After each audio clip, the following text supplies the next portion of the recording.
When I was a kid, I loved to read, and I credit a lot of this to my family because I grew up in a house that was constantly full of books, and my parents and I were constantly going to the local library along with my siblings. And we would do these things like on rainy days, we would get all of the blankets and the pillows that we could find, and we would make a nest on the floor out of them, and we would read in our nest. I got through so many Hardy Boys books. I read Artemis Fowl, I read Narnia, I read Harry Potter. These were kind of the foundational books of my childhood. And I loved them because they allowed me to explore these worlds that contained things that my world didn't. I loved my world, but I wasn't a wizard. And, I couldn't become a king of a mythical land within a wardrobe. Those things just didn't happen to me, but they could happen to me through reading. And then school came around, and reading went from something which was primarily an explorative activity, that is, something that I was doing to satisfy my curiosity, into what was primarily an analytical activity. It was extract information from this body of text, and I'll give you a grade based on how well you do it. And this system of treating books taught me that reading was a chore. It was no longer that this is something that I did for fun, it was work. And it was work that could be subverted because as I learned in middle school and the beginning and middle of high school, I didn't have to read the books in order to get the grade. I could just do the Spark Notes, get by with a bare minimum, and be just fine. I got great grades in English, even though I read very few of the books which were assigned, because they were just painful to read. We'd go through them, one chapter every few weeks, and we would analyze them to death. So instead of doing that, browse the Spark Notes on your phone before class, good to go. But ultimately, this was really bad that I could do this because it taught me that reading was useless. And this is just not true. And as I got into the later bits of high school, I started to have a little bit more freedom with the types of assignments I was allowed to do and the books I was allowed to choose. And so reading became fun again because I could kind of subvert these assignments in different ways. I could say, well, I know you want me to do this, but what if I did this instead, teacher, and choose, a different book and analyze it in a different way, one which was fun to me, one which satisfied a curiosity. And my teachers were pretty good with this. And so I kind of fell back in love a little bit with reading then, but not really, because it was still for school. It was still for a grade. And then in university, I had a bit of a weird experience because prior to this, I'd been mostly reading fiction books. I don't know how many nonfiction books I'd ever actually read. But then my classes started to require me to read nonfiction books, and I realized that the worlds that I could explore were not necessarily fictional worlds. They were also nonfiction worlds. They were real worlds. I could suddenly look at a world, something like microbiology, right? And I could find a book on that subject, and I could read that book, and through the perspective of someone who had dedicated their entire life to the subject, building on other people who had dedicated their entire lives to that subject, I could get a general overview of this world that previously I had no idea even existed. To me, this was kind of mind-boggling. And, obviously I knew that nonfiction books existed, but actually sitting down and learning from them for the first time was pretty amazing. And with this, I became pretty frustrated with myself that I had thrown reading away for so many years, that I had treated it like it was useless, when clearly it was tremendously beneficial. I had just not made the time for it, and I was treating it like a chore instead of what it really is, and that is something which can satisfy my curiosity, because I believe we're all innately curious, and I know for a fact that I am a very curious person, and reading is the best way that I've found to satisfy those curiosities. And so halfway through freshman year of college, it was New Year's, and I made one of the only New Year's resolutions that's actually ever stuck for, an extended period of time, and that was that I was going to read 52 books in 2018. And this was very tough at first, but I was able to do a few things which made it possible. And the first thing that I did was I told a bunch of people, people in real life and people on the internet, that I was going to do this. And second, I rearranged my life so that I could find the time to do this. Because it wasn't that I didn't have the time, it's just that I was spending it on other things, primarily my phone. So after creating kind of this external system of motivation, extrinsic motivation, and freeing myself to have some time in order to read these books, at first it was a little bit slow, But then I really got into it and it kind of became addictive because, like I said, I could learn about things like, investing from Ray Dalio, Bridgewater billionaire. I could learn about building a company like Nike from Phil Knight, one of the craziest stories I've ever read, and he tells it himself. And you can learn about things like what does it mean to be happy? What does it take to be happy from people who have spent their entire lives studying it, like Mihai Csikszentmihalyi. And so with this, I started to really, really fall in love with reading. And I started to absolutely devour these books. And, I wouldn't get through a book every week. Sometimes half a book, sometimes 2 or 3. It really just depended on, did I have exams? Was my schedule busy? But I always made time to read. And I always have made time to read since then. And it has been tremendously beneficial. I find myself becoming more literate.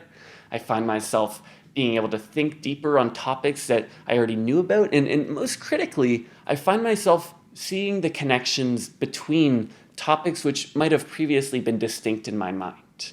I wouldn't have necessarily thought to cross, between AI and art and psychology.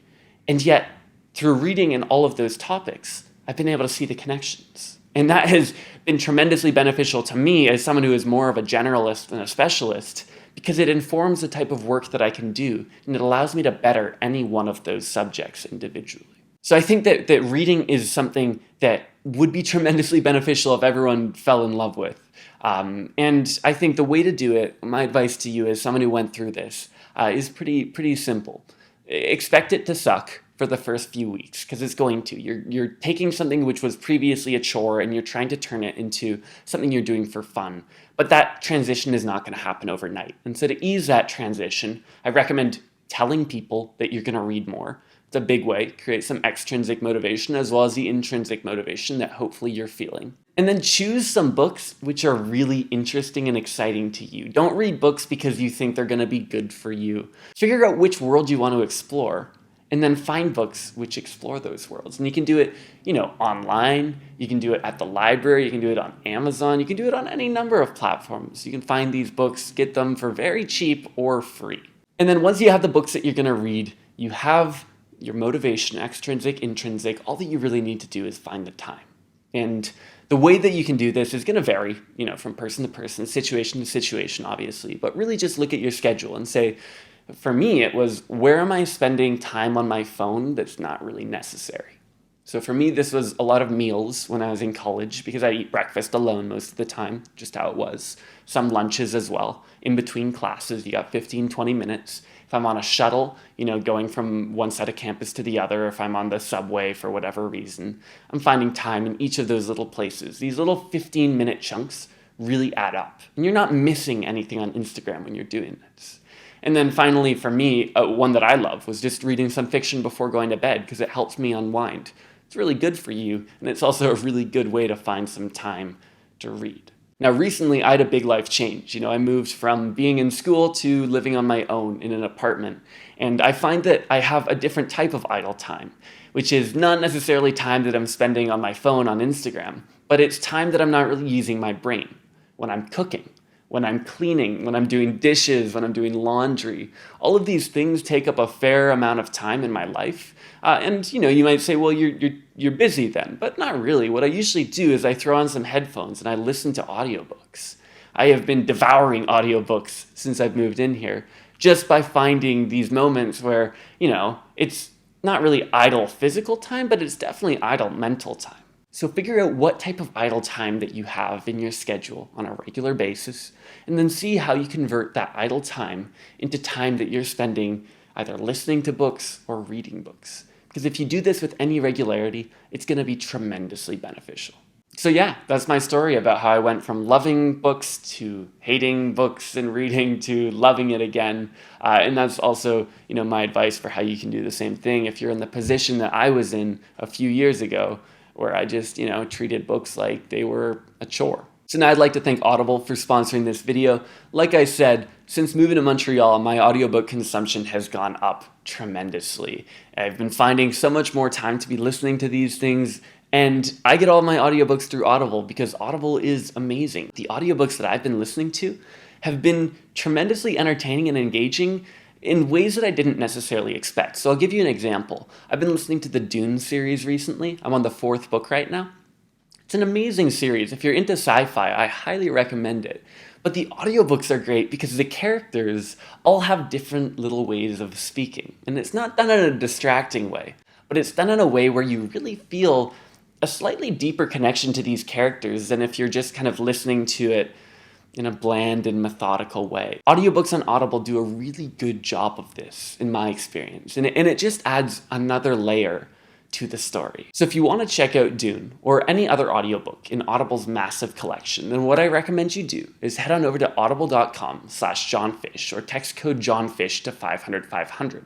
And what this is going to get you is a 30-day free trial of Audible, as well as 1 free audiobook from their massive collection and 2 free pieces of Audible original content.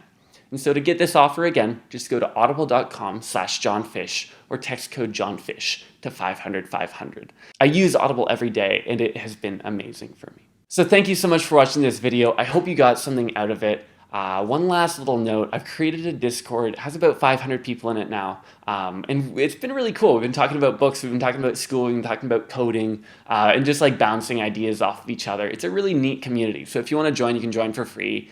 Just grab the link in the description, head on over there, and yeah, it's a pretty cool place that I'm going to be talking about, upcoming projects and announcements and so on. So yeah, if you're into that, feel free to join. I'm also on social media at @thejohnfish on Instagram and on Twitter, but I don't really use Twitter. Anyways, hope you enjoyed the video. Feel free to subscribe if you want to subscribe, like if you want to like, dislike if you want to dislike, leave a comment. Thanks for watching. See you next time.